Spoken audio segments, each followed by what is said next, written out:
Shadow. A Parable. Written by Edgar Allan Poe. Yea, though I walk through the valley of the shadow. Psalm of David. Ye who read are still among the living. But I who write shall have long since gone my way into the region of shadows. For indeed strange things shall happen, and secret things be known, and many centuries shall pass away, ere these memorials be seen of men. And, when seen, there will be some to disbelieve, and some to doubt, and yet a few who will find much to ponder upon in the characters here graven with a stylus of iron. The year had been a year of terror, and of feelings more intense than terror for which there is no name upon the earth. For many prodigies and signs had taken place, and far and wide, over sea and land, the black wings of the pestilence were spread abroad. To those, nevertheless, cunning in the stars, it was not unknown that the heavens wore an aspect of ill, and to me, the Greek Enos, among others, it was evident that now had arrived the alternation of that 794th year when, at the entrance of Aries, the planet Jupiter is conjoined with the red ring of the terrible Saturnus. The peculiar spirit of the skies, if I mistake not greatly, made itself manifest, not only in the physical orb of the earth, but in the souls, imaginations, and meditations of mankind. Over some flasks of the red Chian wine, within the walls of a noble hall, in a dim city called Ptolemais, we sat, at night, a company of 7.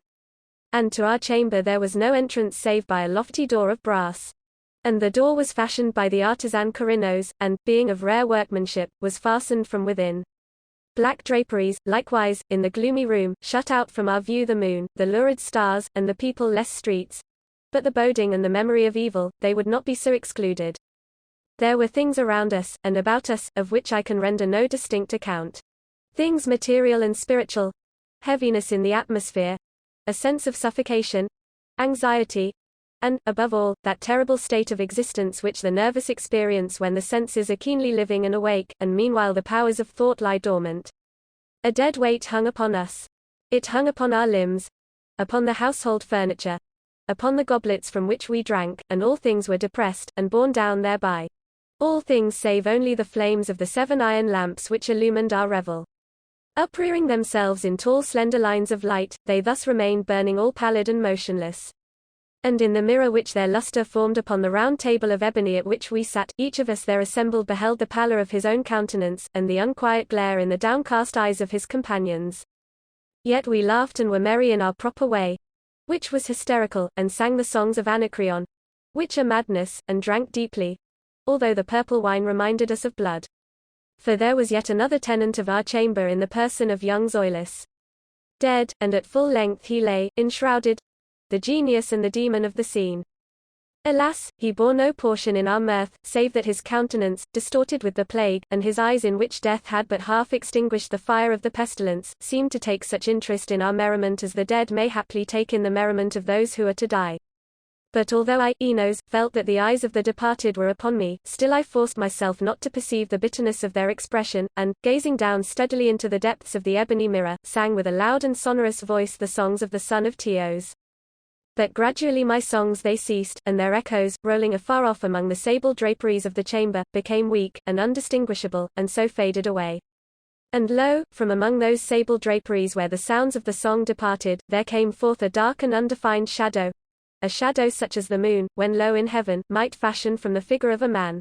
But it was the shadow neither of man nor of God, nor of any familiar thing.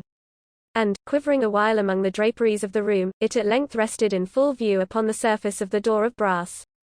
But the shadow was vague, and formless, and indefinite, and was the shadow neither of man nor of God. Neither God of Greece, nor God of Chaldea, nor any Egyptian god. And the shadow rested upon the brazen doorway, and under the arch of the entablature of the door, and moved not, nor spoke any word, but there became stationary and remained. And the door whereupon the shadow rested was, if I remember aright, over against the feet of the young Zoilus enshrouded. But we, the 7 there assembled, having seen the shadow as it came out from among the draperies, dared not steadily behold it, but cast down our eyes, and gazed continually into the depths of the mirror of ebony. And at length I, Enos, speaking some low words, demanded of the shadow its dwelling and its appellation.